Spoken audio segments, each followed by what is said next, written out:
This man over here made himself look like a bit of a fool during the first season of the GSL Code S. He decided to pick Protoss against Gumiho rather than his Terran pieces. With the blue SCVs, we're looking at none other than Maru's main command center. Now, that series was a lot of fun. Maru's Protoss going up against Gumiho's Terran, but Gumiho just kind of smacked him around a little. It wasn't even close. This time around, though, in the qualifiers of Season 2, he's decided, well, to pick good old Terran. And he's going up against one of his main competitors. Now, these two, they're actually good friends. I don't speak Korean, but they're having a grand old time. We're looking at Byun's main base. Okay. Man, there's... This happens, man. This happens every once in a while. I notice that usually it's Byun that starts it. Every once in a while, I cast games where the guys are just yapping back and forth and back and forth. Usually, it's Byun who starts it. I know that at least most of the StarCraft 2 events that I've been to, the Koreans tend to stick together, but it seems that especially Byun and Maru get along very well. Both of them, you know, they have had wrist issues and shoulder issues and stuff, and they played Terran in Korea, and they've both been extremely successful, so all of that really creates a bond. Interestingly enough, so Maru currently has a lot of issues with his shoulder and his wrist and all the rest of it.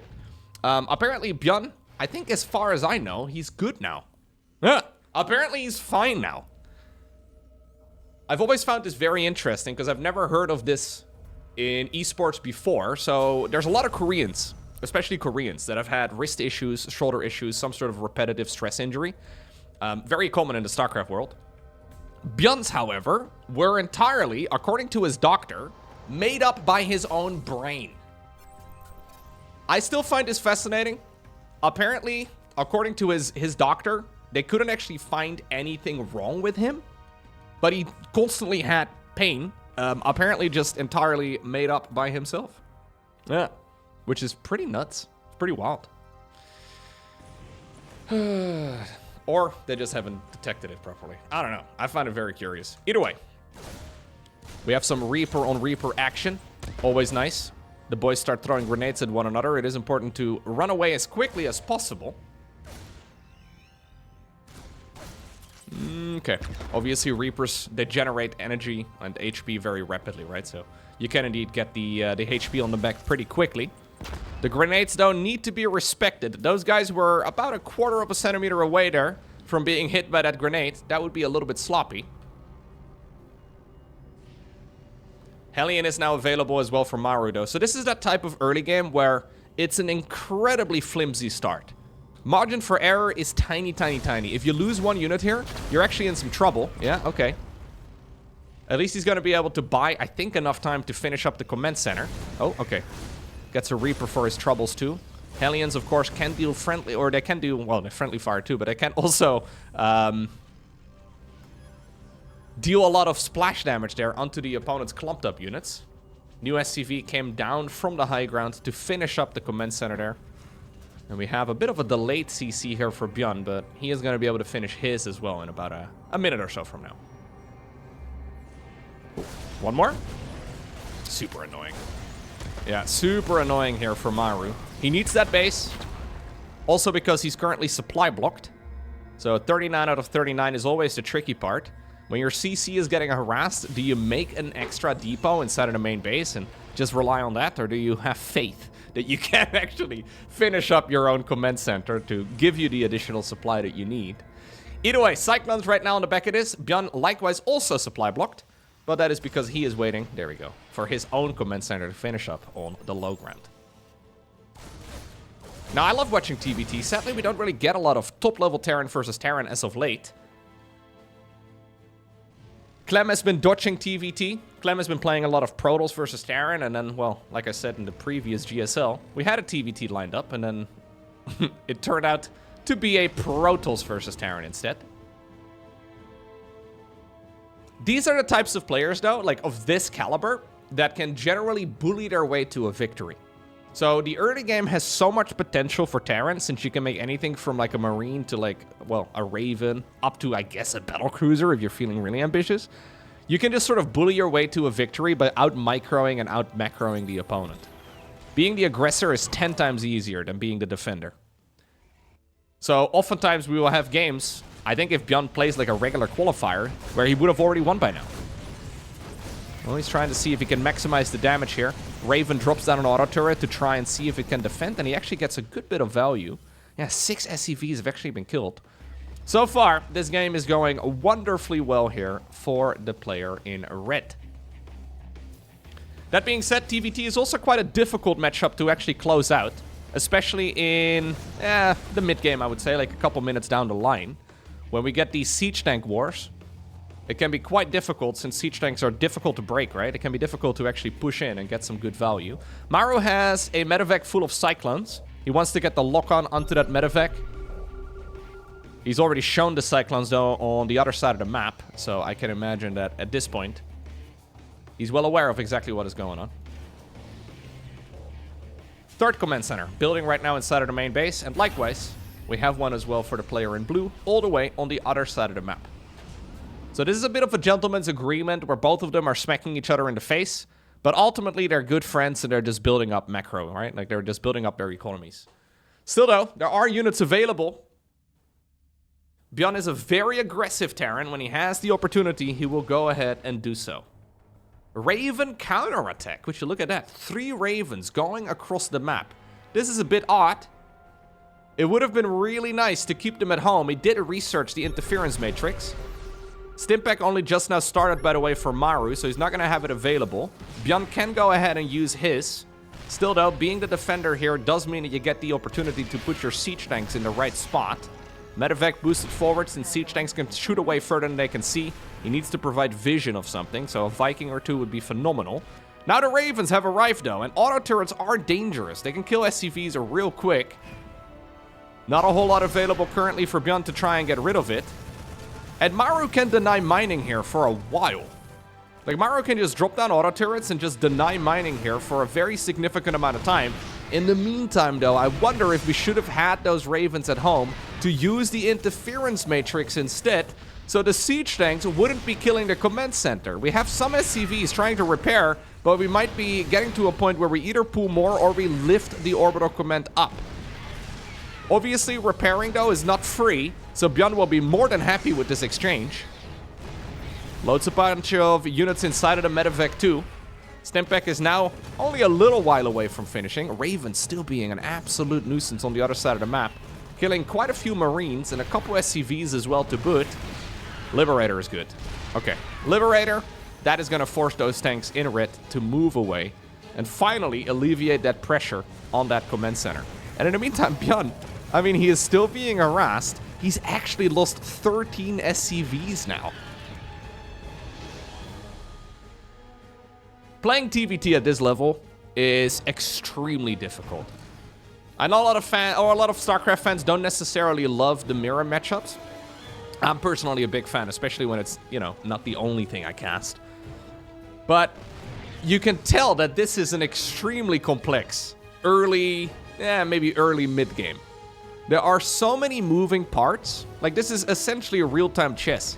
Very difficult to actually properly control everything and to make decisions that will actually work out favorably. Apparently, Maru right now believes that he doesn't need the Liberator at home anymore, so he decides to send that together with the Ravens towards the other side of the map. We have another Liberator already in the main base. Now, this I like, though. Byun finally mixes in a bunch of Vikings, and that will get rid of this aggression for now. Although I say that, we still have Ravens. Yeah, drop down a couple auto turrets. Maybe one? Okay, no. Not a little, homecoming present there? No? Alright. In the meantime, though, both players have secured their third base. Well, the third base is done now, but I'm assuming Maru is going to be sending his down to the low ground in a moment. Ooh. Byun decides he decides to start up a 4th command center already, but that one gets spotted immediately. Lock on there on the Cyclone will finish up the Liberator, it looks like. What about this push up north, though? Ooh, a restart? Yikes. I think Byun actually canceled it once and then lost it once. So that is a lot of lost minerals there. I don't know why he decided to build up another command center while those Marines were still here. Now the interference matrix is available. And interference matrix doesn't just prevent those siege tanks from being picked up by the medevac. It also prevents them from unsieging, which is why they can't be picked up by the medevac. And 2 of them will indeed end up going down. Maru's been under a lot of pressure for a while now. Medevac snatches that dropped siege tank off since the medevac died. But now Maru is going to be the one who decides to go across the map. Byun with his classic +1 armor before his +1 attack. A little bit disjointed in that regard, but maybe he's going to be able to finish up the +1 infantry attacks here in just a moment. Maru stims in. Going to be able to get rid of one of the siege tanks. Okay, one of them get interference matrix. This one is left at just a couple HP. Second siege tank goes down. SCVs are pulled away by Byun as well. He feels like he needs to clean this up ASAP, and he might actually be right. It is going to cost him dearly, though. Anti-armor missile also used by that Raven. Those Ravens have been worth their weight in gold, but now they are all gone. Reinforcing units have shown up for Maru too, as he has shut down a lot of SCVs. 33 of them have gone down on the side of Byun so far. It might be worth noting, by the way, that Maru is one of the very best TVT players in the world, at least historically. So the fact that he decided to switch to Protoss against Gumiho was already very surprising to me. Like, Gumiho's TVT is good, but in my mind, Maru's TVT is better? Like, maybe I'm wrong. Maybe I'm mistaken. Admittedly, I haven't seen them play against one another, right? So I guess we can't really truly know, but there's no denying that Maru's TVT is looking sharp. I don't mind this whatsoever. Let's see. 2-2. Coming up real soon for Maru. A little bit later for Byun, but certainly nothing too bad. This entire game is now a bit of a slowdown, right? After Byun had a pretty significant advantage early, he overextended and took a bunch of damage at home.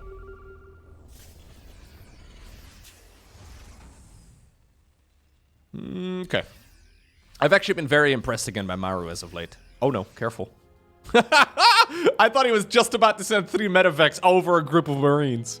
Right as I am about to say that I have been very impressed by Maru. No! Okay. That would have been the caster curse right there. I've been very impressed by Maru as he loses 3 medevacs full of units. For a couple months at the beginning of 2025, I thought Maru looked quite sloppy. Didn't like his games. Any of the matches I saw him play, I didn't like. I think he was taking a break, though. There weren't a lot of StarCraft 2 tournaments announced. He clearly was having some sort of physical issues. So he decided to, I think, take a break and just not play too frequently. And sometimes that is the right thing to do. Ooh. Bit of a bloodbath here in the middle of the game. It's clear to me, though, that over the last couple weeks, the last couple months, Maru has once more been stepping his foot on the gas. And we've been seeing some really stellar gaming. It is worth noting, by the way, that for a lot of these players, right, what they're trying to do is they're trying to qualify for the Esports World Cup. So this year, the GSL is not just like a single tournament, very prestigious to win, but it is also a feeder tournament into an even bigger event. So it's pretty wild, but like many of the top level players in StarCraft 2 are not currently qualified for the GSL. Actually, I think as of me casting, the only players qualified are Clem and Hero. So many of the top dogs that I cast all the freaking time, even the Serals and the Marus of this world, are not guaranteed to make it to the World Cup.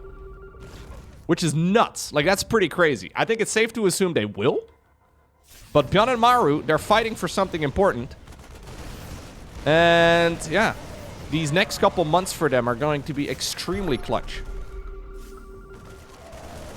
This is turning into an absolute bloodbath, by the way. Like, we're now arriving at the point of TVT where I would not want to be a Marine in either of these 2 players' armies. Because they are just about to send wave after wave after wave of Marines into the siege tank lines. Command centers are building left, right, and center. +3 attacks coming up for the siege tanks. Alright, big bloodbath in the middle of the map. Whoa! The ragdolls of those Marines running and flying around. Not a bad fight right there for Maru, though. He decides to boost forward. Difficult engagement to make over here, though. You're gonna need Liberators if you want to break those siege tank lines.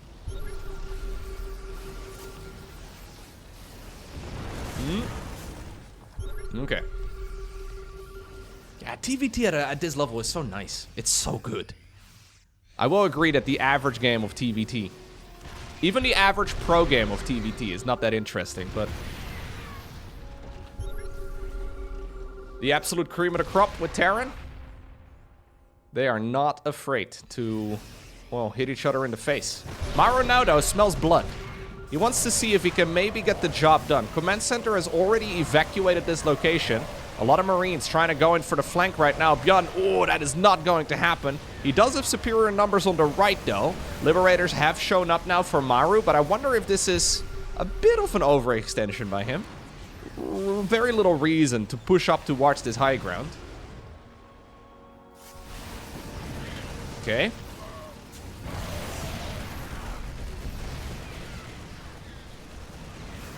Yeah. He now wants to go for the third. It makes sense. It does mean, though, that Byun has the defender's advantage, right? Because his units spawn very close to this engagement.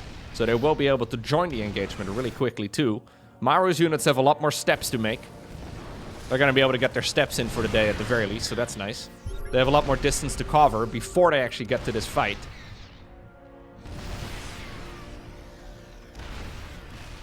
Man, watching this makes me even more surprised, though, that Maru picked Protoss against Gumiho. Like, this is looking so smooth.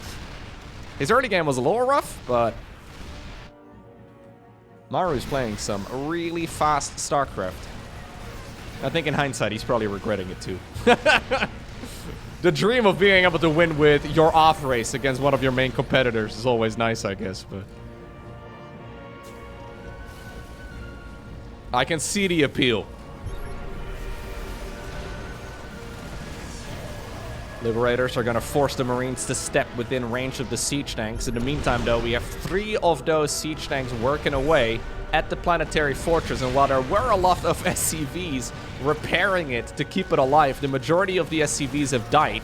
Siege tanks are going to get taken out. Revenge, at least for Byun's SCVs, but he's not really winning the fight over here at the bottom either. Maru is trying to tighten the noose, but Byun has got like 2 hands, you know, with maybe I shouldn't take this analogy too far, but he is able to grapple quite nicely for the time being. Worker count, though, not looking too good. He doesn't really have any major advantages, but this is one bad engagement from Maru away from being an absolute disaster. Now, that was not a bad engagement. It started off as one looking pretty good for Byun, but he decides to retreat. One big thing here for Byun is that he never upgraded his siege tanks past the +1 attack. Armor upgrade's not that useful for the siege tanks. Still kind of useful, I guess, but finally starts up to +2. Maru has been working with +3 tanks this entire time. Still, though, the defender's advantage in TVT is massive. Not just the fact that the units spawn closer, but also just the fact that the siege tanks and the liberators, they're just already in position. And how in the world do you break that, especially when you're moving up towards a high ground? Planetary Fortress right now as well to back up to. Maru is trying his best to break that position. Maybe he's going to be more lucky over here up north. Good interception, good prediction here by Byun. Oh, okay. Those Marines are left by themselves, and that means the Medifex are going to pay the price too. Precious time in the starport. He's going to have to go to reproducing those. In the meantime, it's because Maru was trying to sneak a couple of units. He decides to split here. Byun, that is. Maru was trying to sneak a couple units up towards the left side of the ramp. But he overextends. And suddenly, the supply count is looking pretty much even again. Worker count-wise, Byun doesn't have nearly as many SCVs. But it means that his army is going to be quite a bit bigger than that of Maru. This base is way easier to kill. It's this equivalent over here on the other side of the map, right? Way easier to kill. At the very least, the siege tanks can just sort of slowly move forward and use that superior range of theirs to go in. Now, Maru is anticipating this. Made a couple Vikings. He also is now going into Liberators, but the Vikings are good to prevent the Terran here in red to get that superior vision to allow those siege tanks to shoot as far away as they can. Okay. Now it's Byun's turn to be aggressive. He's still finding himself in a pretty rough spot, though. Supply-wise, Maru just has way more stuff. And even though, yeah, it's not necessarily always the case in this matchup that more stuff beats less stuff, where you're both making the same units, obviously having more of the same unit is better. Maru has a ton of resources available too, and this is now indeed prompting Byun to go in deep, and I like the idea, but man, was that risky.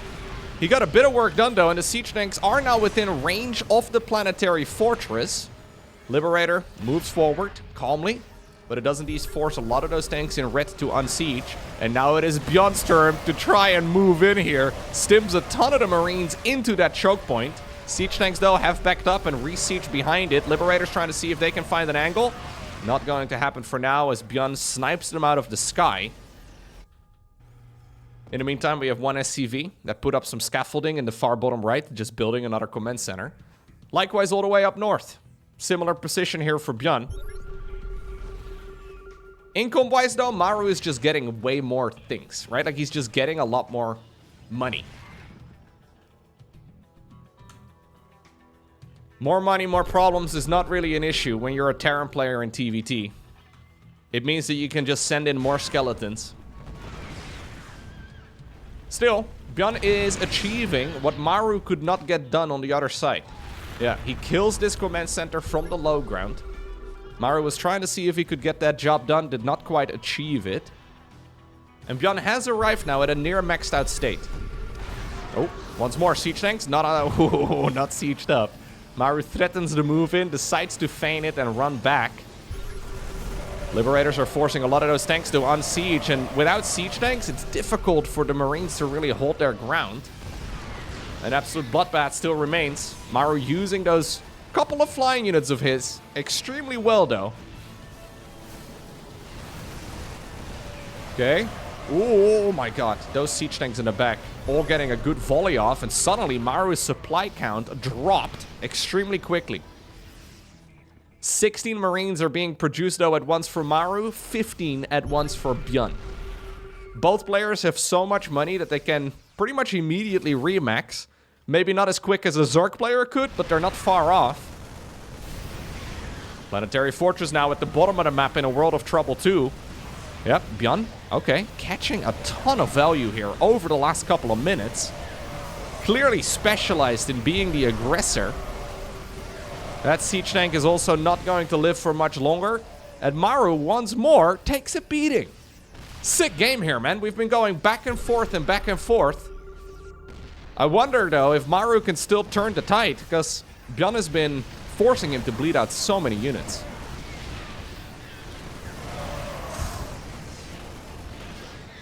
Okay. One thing, though, that is currently hidden. We've caught a lot of command centers all over the map, and Byun does not know about them. Byun doesn't know about those outer bases. At this point, they're not yet mining, and I don't know if Maru is actually ever going to be able to achieve that. But it could be something that we have to keep in our backs of our minds, because it is tricky here for Byun to actually, well, find them. One Liberator? Okay. One kill. Oh. Jimmy and the crew also got, well, the other siege tank down, ultimately. Yeah, Byun really needs to be sending a unit across the map. Yeah, I guess there not really is. There's not really a whole lot of mining going on, so doesn't matter too much. Marine drops. Easy way to get rid of a couple of those left behind siege tanks. Liberator once more, though, coming in from the high ground. Siege tanks could try to move in. Maru does still have 7 tanks.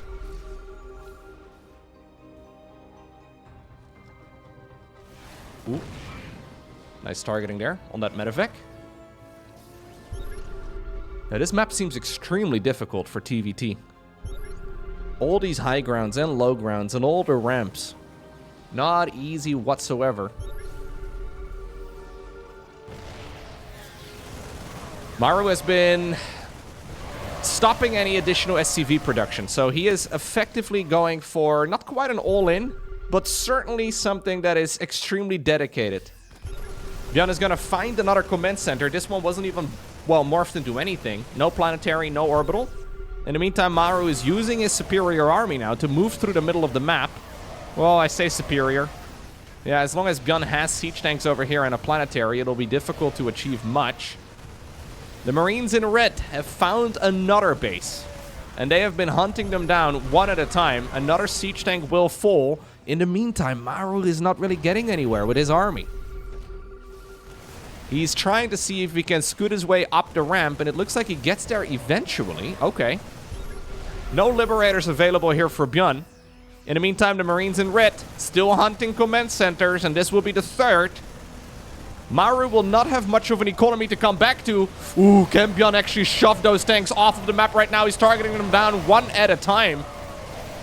Oh god, that was bloody. That was extremely expensive. But ultimately, as long as Byun gets rid of that army, I think he should be okay. He's got a lot more reinforcements coming in. And even though that was a price that he had to pay, I think that works out in his favor. We've had 400... oh my god. 450-ish Marines dying for both players. Now, both players are broke, but Maru is more broke than Byun.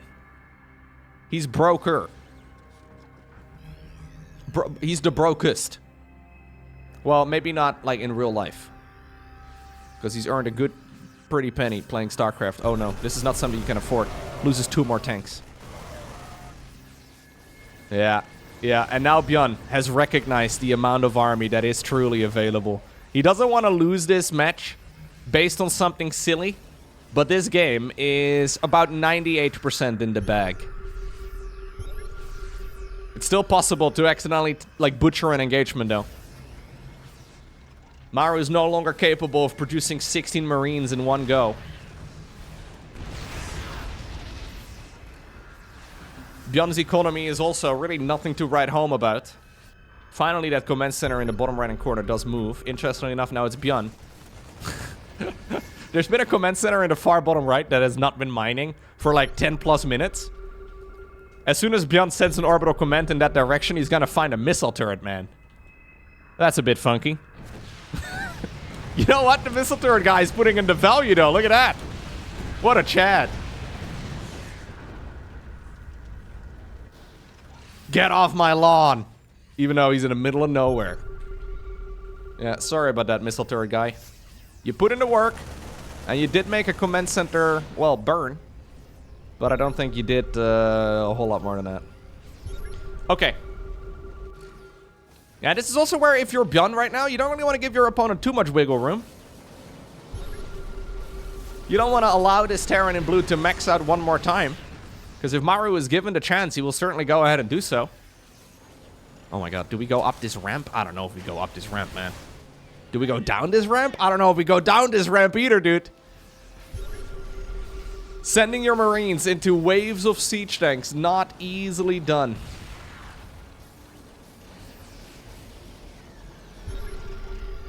A lot more units, though, are available in the top left. Beyond all army hotkeying, it looks like. Can't believe that Maru actually smashed his piggy bank and got one Liberator. Okay. Oh my god, he comes. Oh my god, he decides to just stim forward. That is so risky. So many tanks available, though, but... Well, Maru has a lot of siege tanks of his own in the back. Byun doesn't really want to go too far forward. He still had some reinforcements on his way. Dude, the fact that Maru is still making this look like an actual viable army while being like 60 supply behind is kind of extreme. Oh, Byun is going to find some of the reinforcing units, though, and that is lovely for him. Yep. That will be another command center down the drain. How about this main fight in the meantime? I don't see a lot of siege tanks remaining, and with it, Byun obtains the victory in game number 1. Next up, we find ourselves on Ultra Love. Now, the boys are still drinking tea. They're still having conversations. They're still building up some structures, but I did fast forward to the 2-minute mark. Mostly just because both of them are just building up their early game, right? So, got a bit of variety here. Byun opting to go for additional Reaper production. Maru, I mean, even though he had some really good Reaper control in the first game, look at that little skin. Oh my god, Maru just... Did he have that in the previous game? Did he have marine skins in the... Maybe. It's actually pretty rare for pro gamers to be playing with skins on. Most of them just play the most default skin. I don't remember seeing the Marines in this interesting new suit design. I think these are for the Manova cover tops, aren't they? I'm not exactly sure. Alright, anyways. Byun has a little bit of wiggle room, right? So that does mean he can go for some sort of committed aggression. Doesn't really look like it so far, though. Starport coming up. He does have a 2-1-1 here. Mostly just building up the Marines and... Or sorry, the Reapers for now and keeping that Terran player in blue contained. It does, of course, mean, though, that everything is just a little bit differently timed, right? So, Maru here, for example, opting to go for the in-base second command center. He's going to now be able to fly that one down to the low ground. Byun is going to be able to finish up the CC as this command center lands, but a little bit later. Obviously, Maru has already had the time to get an orbital command going. So, economically speaking, this game is looking really nice here for Maru, but it is still very early and easily changed. It all comes down to unit micro. Ooh. Okay, we had a little bit of a supply block there for just a moment. CC, though, eventually finished. Yeah, there is a lot of cheese that you can go for. In any matchup in StarCraft 2, but especially in mirror matchups, there's just a lot of ways that you can try and get a quick 1-0. Anything from proxy marines to a battlecruiser rush. I would love to see that second, I'm not gonna lie. I would love to see the first as well. A little bit late, though, for all of it. Byun decides to just engage this in the quintessential normal way. Gotta be careful. Margin for error is tiny. Cyclone already on the perimeter. No Viking or whatever, though. As Maru once more goes for the Ravens. I actually really did like the Ravens in the previous game. So he had 3 Ravens, which would have been phenomenal for base defense, but he decided, nope, I'm going to be sending them all the way across the map. Of course, the problem you run into, right, at this level, when you decide to go for, like, very aggressive cheeses, is that your opponent is a top-level contender. And there's one theme that you will see from every top-level player, and that is that they have played a stupid amount of StarCraft. Like, all of them have played many games. And because of it, they have dealt with a lot of aggression, a lot of early-game cheeses, many times as well. Now, every once in a while, there is a fresh strategy that gets cooked up and that players haven't seen before, and that may be difficult to hold. Usually when we get, like, a new map pool or whenever there's, like, a new balance patch. It's a significant difference, though. Like, if you see your average run-of-the-mill Grandmaster, right? If you see them play against cheese, it generally is still very different than a pro gamer. Like, pro gamer is a significant step above Grandmaster. And these guys are, I wouldn't say, like, cheese-proof, but it is difficult to actually obtain the victory with some sort of early-game aggression. Now, because it is so uncommon, though, nobody really does it. And then if nobody does it for too long, well, at some point, maybe since the opponent has gotten a little bit rusty against it, you can once more pull it out. But the Marines helping each other out with their guns. Oh, Jimmy wants to be avenged, but nope. Oh my god. That is not how you avenge somebody, Jimmy! Ay, look at this absolute Giga Chad. He's getting some deja vu here, some flashbacks to what happened earlier. You can't! Jimmy! Okay, he's fine. Jimmy has immediately been promoted to commanding officer of the Terran army. You love to see it. Once more, we get to see that indeed the high ground is indeed the way to go. Okay, now this guy heard of the Medal of Honor that Jimmy got, so he decides to make a similar trip on the other side of the map. Not as lucky. Not even remotely as lucky. This is Jimmy, by the way. I'm going to keep Jimmy selected. I will keep Jimmy selected in the bottom right-hand corner so we can jump to him at any given moment. We got to check in with Jimmy. Welcome to my new show, Checking In with Jimmy. Where every day we check in with Jimmy to see how he's doing. How is he doing? Okay, he's just hanging out. He found a shield. Look at that. Where do you think he kept that shield all the time?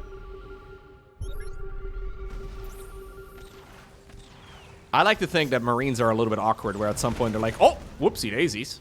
I had this shield up my ass this entire time. Let me get plus 10 HP. And then they just kind of sheepishly laugh it off. It's funny. It's weird. Where do they keep the combat shields? They just get it all of a sudden? I don't want to judge, but it's really difficult sometimes. Okay. Now, both players have been trying to be a nuisance. Maru certainly not in a bad spot. Yeah, and this drop over here is actually working out quite well for him, too.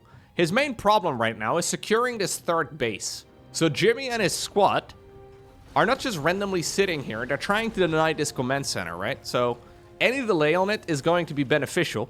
At this point, Maru has already been over-making SCVs on his bases. He's got 20 out of 12 inside of the main base. Ultimately, Jimmy will have to run away. Jimmy apparently also brought some combat drugs. Do you see that? That's crazy. Using the stimpaks to his advantage. Okay.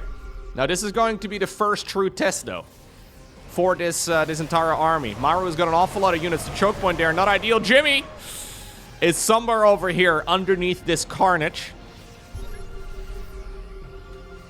Rest in pieces, Jimmy man. 0 to 9 minutes and 26 seconds or so. I don't know.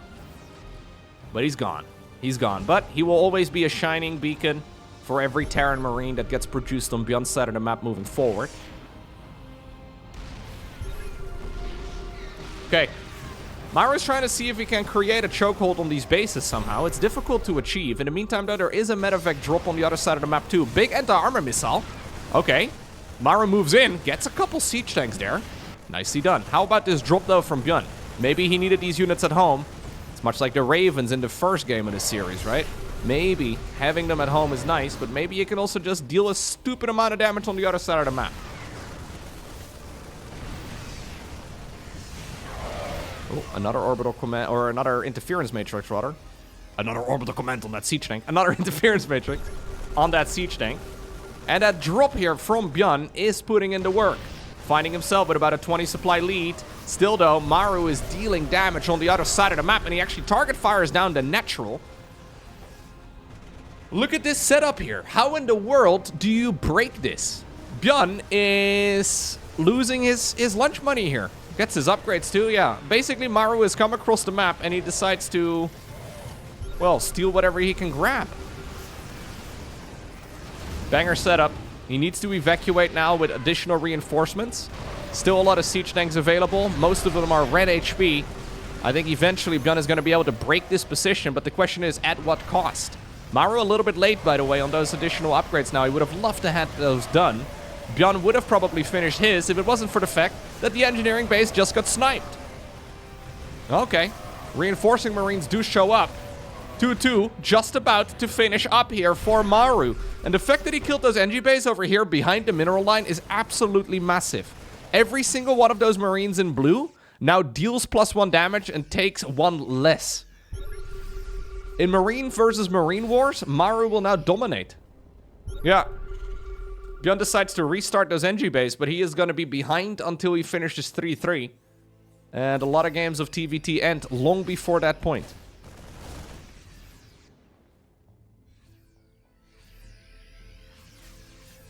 Because of that, he's feeling some urgency. I don't know, though, if he really needs to go across. Maru's economy is not great, right? So he lost 26 SCVs during all of it.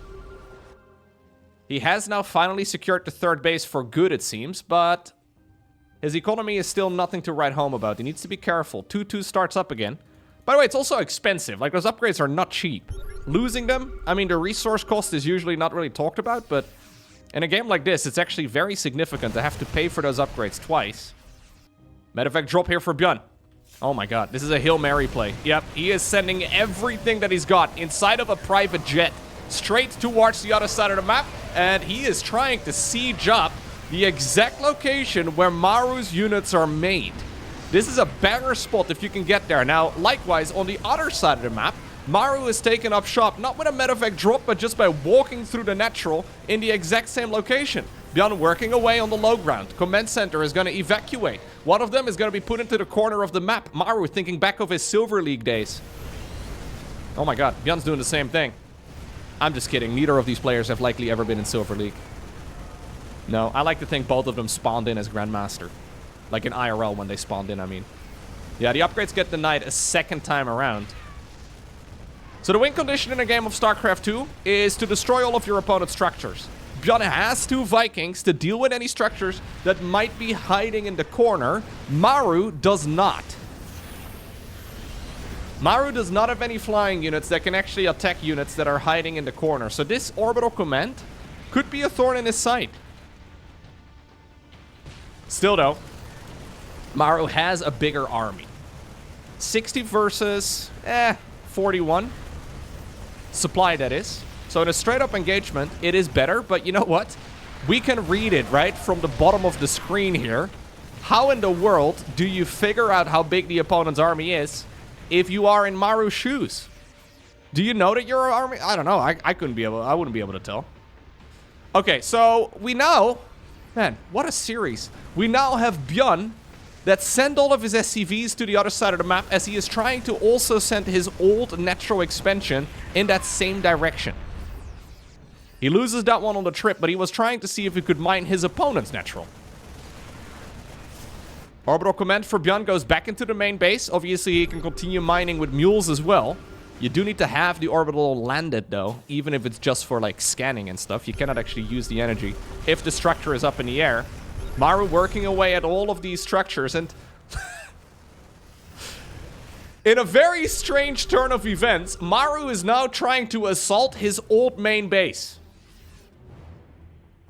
Like, this is where he was born, man. He was raised in this neighborhood.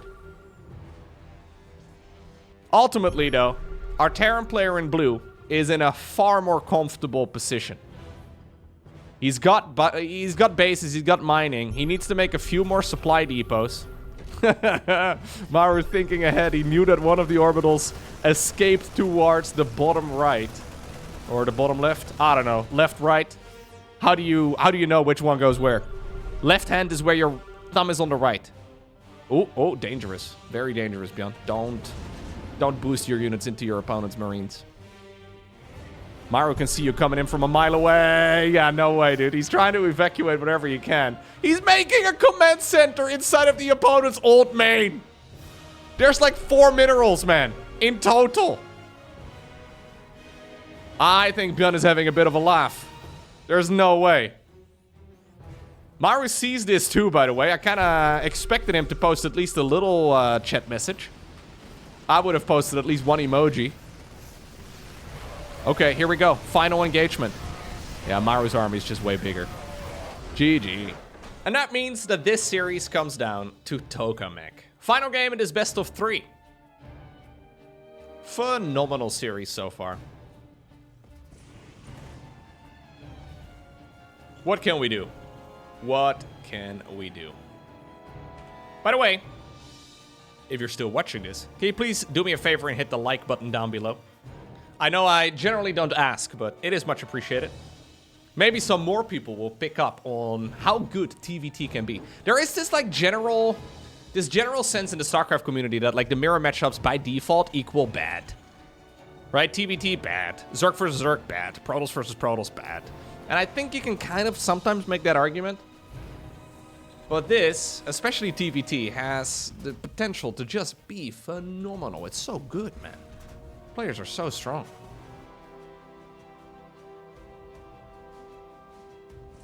It's actually been a bit since I've last casted a PvP as well. ZVZ I personally like a lot. PvP is always tricky. I noticed that like any... If I put Maru in a video, I know for a fact people will watch. If I put Byun in a video, I know for a fact people will watch. If I put, like, Serral in a Zerg versus Zerg, people will watch. People watch anything Serral does. There is not a single Protoss player out there that has a similar draw. Which I find kind of interesting. I don't know why.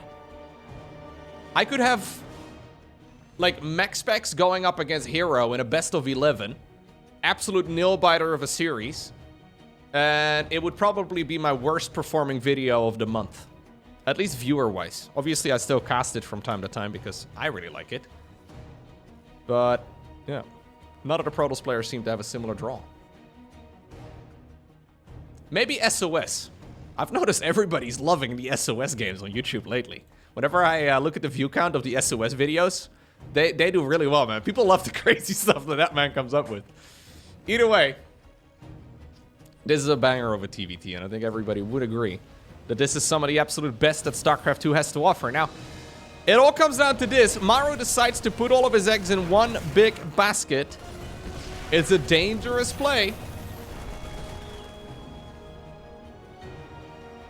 He successfully denied his opponent's expansion there, but likewise, we have Byun on the other side of the map, doing a cheeky little medevac drop just to be a nuisance. Yeah, and this is dealing quite a bit of damage. Still though, the entirety of the low ground has now been evacuated. Byun is not going to be able to continue mining, and I think Maru is going to be able to clean this up pretty easily. So even though Maru did take more damage initially, do we have scan? We did not have scan. No scan available for him to actually get the maximum range out of that Cyclone lock-on. Would have been nice to kill the medevac. Either way, players will need to continue mining soon. Byun needs this base on the low ground ASAP because he knows that the opponent has it. He's awkwardly, though, oh god, forcing units down that ramp. They're clumping into one another, allowing the siege tank to maximize the damage it can deal. Ooh, gets that, that Cyclone before he gets out. I like that a lot. If the Cyclone would not have been killed there, I think the medevac would have died together with the siege tank.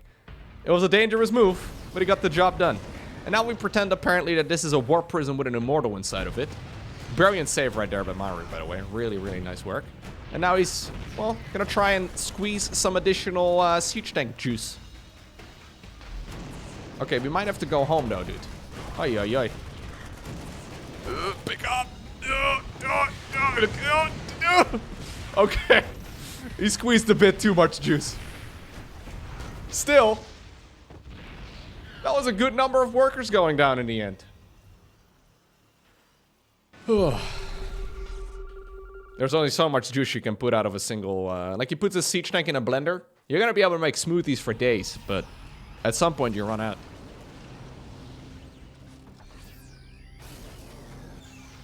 Very nice harassment there for Maru.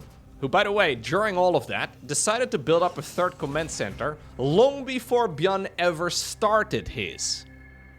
So now suddenly, Maru is finding himself already on 3 base.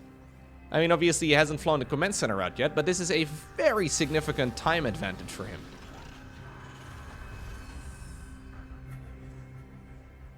It means that he's going to be able to boost his eco, make 3 SCVs at a time if he wants to, but most importantly, start accumulating energy on that orbital command.